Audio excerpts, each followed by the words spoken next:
Baik, Assalamualaikum warahmatullahi wabarakatuh. Bersyukur kita kepada Allah Subhanahu wa taala, berselawat kita kepada Nabi dan mengucapkan Allahumma shalli ala Muhammad wa ala ali Muhammad. Pada kesempatan yang berbahagia ini yang kami muliakan yaitu Ibu Dr. Salmaini Yeli MAG dan Bapak Dr. Alwizar MAG yang pengampu mata kuliah perkembangan pemikiran pendidikan Islam. Sebelum kita mulai pembahasan tentang makalah kita yang berjudul pemikiran Ibnu Taimiyah tentang masalah pendidikan, sebaiknya kita berdoa kepada Allah Subhanahu wa taala supaya kita berada dalam keadaan sehat semuanya, dan dimanapun teman-teman sekalian berada, walaupun kita jauh di mata tapi tetap dekat di hati, dan perkumpulan untuk bertatap muka itu sangat saya rindukan secara pribadi. Dan oleh karena itu, supaya penyakit corona ini akan hilang di muka bumi ini, kita juga cukup berdoa irfa wabala virus corona di Indonesia. Kemudian kita tidak lupa berdoa kepada Allah Subhanahu wa taala dan mengucapkan doa la ilaha illa anta subhanaka inni kuntu minaz zalimin. Sebagaimana kita ketahui, itu adalah doa Nabi Yunus yang dibacakan ketika berada dalam perut ikan dan dia selamat. Mudah-mudahan kita selamat.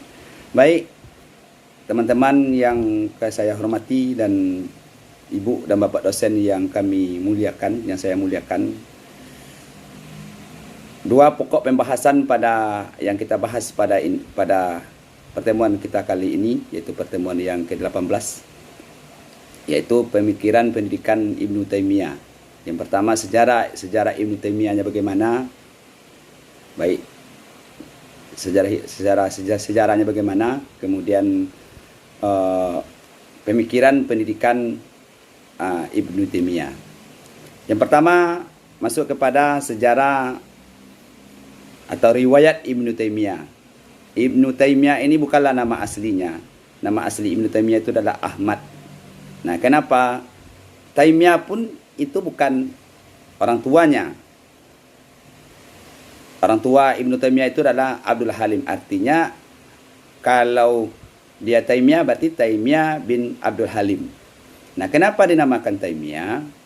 Ada beberapa sebab. Yang pertama, satu riwayat mengatakan nenek dari Ibnu Taimiyah ini ada yang bernama Taimiyah. Berarti neneknya itu. Nenek Taimiyah itu ada yang bernama Taimiyah, tapi sudah jauh ke atas silsilahnya. Nah, karena neneknya ini adalah seorang ahli nasihat. Ahli nasihat dalam menasihati. Setiap ada masalah dia mantap sekali untuk menasihatinya. Makanya dinisbatkanlah namanya itu kepada Taimiyah. Yang kedua, kenapa dinamakan Ibnu Taimiyah? Karena ketika itu kakeknya pergi ke Mekah untuk melaksanakan ibadah haji. Ada kampung namanya itu Taimah, yaitu kalau tidak salah itu adalah Suriah sekarang itu. Kebetulan di situ ada lahir anak yang bernama Taimiyah. Maka dinisbatkanlah kampung dengan nama Taimiyah. Nah, gitu.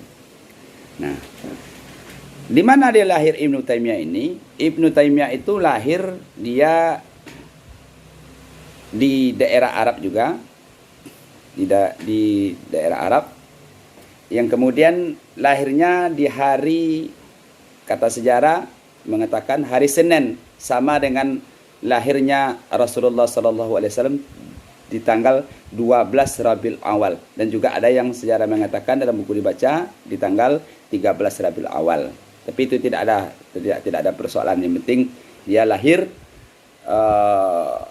sudah lahir ke dunia dan membawa keberkahan bagi kita bersama. Nah, Ibnu Taimiyah ini juga tersebut adalah ulama yang kontroversial. Ada juga sebagian ulama mengatakan. Tapi kita tidak membahas tentang itu, kita hanya membahas tentang bagaimana pemikiran pendidikan Ibnu Taimiyah. Nah, Ibnu Taimiyah terkenal ulama yang gurunya itu sampai 200 orang. Jadi dia berguru itu sampai 200 orang. Nah, kalau kita bagaimana? Apakah sampai 200 orang guru kita? Ya barangkali kalau dikumpulkan dari TK, SD sampai sekarang mungkin ada. Tapi Ibnu Taimiyah dengan gigihnya mencari guru untuk belajar itu sampai 200 orang. Nah, kemudian apa saja yang dipelajari oleh Ibnu Taimiyah itu? Ilmu fikih dia belajar, ilmu hot kaligrafi dia belajar, tahfiz dia juga, ilmu bahasa Arab juga dia belajar. Sampai-sampai karena dia itu adalah orang Arab, dia pun sangat mempelajari bahasa Arab itu. Sampai-sampai dia berguru kepada ilmu nahwu itu Sibawahi. Nah, mazhab dari Ibnu Taimiyah ini adalah Hambali. Nah, tetapi di akhir kehidupannya, walaupun dia bermazhab kepada Hambali, Ibnu Taimiyah setelah berilmu tinggi, bukan berarti dia sombong, tetapi dia lagi tidak memakai mazhab Hambali.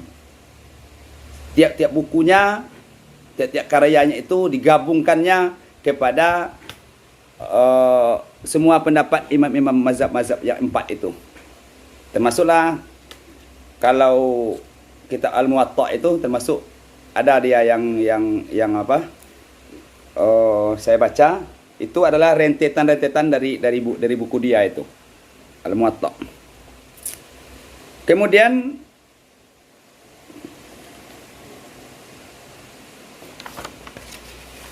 barangkali itu yang berkaitan dengan sejarah si Ibnu Taimiyah. Kemudian kita masuk lagi kepada pemikiran Ibnu Taimiyah itu. Intinya Ibnu Taimiyah ini berpikiran adalah berjalur kepada Al-Quran dan Hadis. Tidak dihilangkannya Al-Quran dan Hadis, karena dia adalah seorang yang berakhlak mulia, seorang yang dapat diteladani, dan dia adalah orang yang cerdas. Dan tapi dalam satu kabar dia tidak kawin-kawin sampai akhir hayatnya. Dan juga dia meninggal dalam keadaan muda juga. Tapi apakah betul itu nanti guru pembimbing yang akan guru pengampu nanti akan menjelaskan apa betul atau tidaknya itu. Karena saya mendengar dan dari menonton YouTube begitu. Kita kan juga bisa belajar dari YouTube itu. Nah, di antara pemikiran Ibnu Taimiyah itu adalah tentang filsafat pendidikan. Nah, apa saja dia pemikiran Ibnu Taimiyah itu? Yang pertama, filsafat pendidikan. Bahwasanya Ibnu Taimiyah itu mengatakan ilmu yang bermanfaat itu adalah ilmu yang mengajak kepada kehidupan yang benar dan diarahkan kepada hubungannya dengan Tuhan. Nah, kan ada orang yang belajar ilmunya benar tapi tidak mengarahkan kepada Tuhan. Artinya, semakin kita dalam belajar, semakin kita tinggi ilmu kita, semakin mendekatkan diri kita kepada Allah Subhanahu wa taala. Kemudian tujuan pendidikan menurut ilmu Taimiyah. Tujuan pendidikan adalah seseorang yang berpikir, merasa dan bekerja pada berbagai lapangan kehidupan pada setiap waktu apa yang ada di dalam Al-Quran dan Sunnah. Jadi berpikirnya menurut Al-Quran, bekerjanya menurut Al-Quran, menurut tuntunan Al-Quran dan Sunnah. Kemudian ada juga di sini dikatakan tujuan sosial. Tujuan sosialnya apa? Terciptanya masyarakat yang baik, yang saling membantu. Artinya wa ta'awanu 'alal birri wa taqwa. Yang saling menasihati. Wa tawasau bil haq wa tawasau bil sabr. Kemudian adalah tujuan dakwah. Tujuan dakwanya apa? Bahwasanya harus bisa mengarahkan umat itu agar siap dan mampu memikul dakwah ke seluruh dunia. Artinya dakwah itu ditegakkan ke seluruh dunia. Kemudian masalah kurikulum. Nah, Ibnu Taimiyah berpendapat kurikulum itu kalau dibuat kurikulum, haruslah kurikulum itu yang mengarah kepada yang berhubungan dengan mengesahkan Tuhan. Kemudian kurikulum itu berhubungan dengan mengetahui secara mendalam terhadap ilmu-ilmu Allah. Kemudian kurikulum itu harus berhubungan dengan upaya untuk mendorong manusia mengetahui secara mendalam ma'rifatullah. Selanjutnya kurikulum yang berhubungan dengan upaya mendorong untuk mengetahui perbuatan Allah. Itu yang dikatakan oleh Ibnu Taimiyah. Kemudian metode pengajarannya, bagaimana tentang metode pengajaran yang berdasarkan pemikiran Ibnu Taimiyah, bahwasanya penggunaan daya tersebut di dalam akal, berarti akal dan hati. Karena kata Ibnu Taimiyah itu istilahnya apapun yang digerakkan oleh akal itu nanti akhir-akhirnya saringnya hati. Akal kita berpikir demikian, cuman hati kita tidak bisa menerima, maka tidak jadi, harus hati dikemukakan. Berarti kalau dalam Al-Quran dikatakan kalau hati itu istilahnya qad aflaha man zakkaha ya wa qad khaba man dassaha, itu artinya balik kepada jiwa. Orang yang beruntung orang yang membersihkan jiwanya, dan merugilah orang yang mengotori jiwanya. Nah, untuk terlaksananya metode-metode tersebut harus adanya iradiyah. Artinya iradiyah itu kemauan.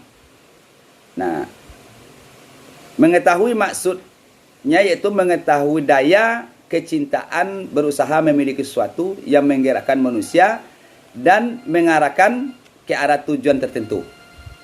Dengan apa? Yaitu kemampuan untuk mempertimbangkan secara seimbang antara tiga daya, yaitu daya akaliyah, daya amarah, dan daya syahwat. Itu menurut Ibnu Taimiyah. Kemudian mengetahui tujuan yang dikehendaki ala iradah, yakni tujuan mulia sesuai dengan kedudukan manusia. Artinya wa ma khalaqtul jinna wal insan illa liya'budun. Jadi kalau tujuan kita itu dunia adalah untuk mengabdi. Apapun ilmu yang kita dapat, tetap kita mengabdi kepada Allah Subhanahu wa taala. Kemudian yang menarik lagi, etika guru. Nah, ini etika guru. Artinya menurut Ibnu Taimiyah, guru itu senantiasa saling mendorong dalam ketakwaan. Artinya dalam bertakwa kepada Allah Subhanahu wa taala, kemudian dapat menjadikan panutan, menjadikan uswah, kemudian menyebarkan ilmu dengan serius dan tidak sembrono. Terakhir, penutup, bahwasanya membangun filsafat pendidikan itu tujuannya membangun filsafat pendidikan, tujuan pendidikan, kurikulum, metode, bahasa pengantar dalam pengajaran, serta etika guru dan murid. Selain itu, Ibnu Taimiyah membagi ilmu kepada dua bagian. Pertama ialah ilmu yang berkaitan dengan mendidik, mengajar, membimbing manusia tentang akidah. Barangkali itu yang dapat saya sampaikan. Mudah-mudahan para kawan sekalian bisa memahami. Dipersilakan saran dan kritik diterima, dan juga saran dan kritik diterima, dan kalau seandainya saya tidak bisa menjawab, tentulah kita berdiskusi bersama-sama dan akhirnya nanti akan dibimbing oleh ibu pemandu kita. Demikian, assalamualaikum warahmatullahi wabarakatuh.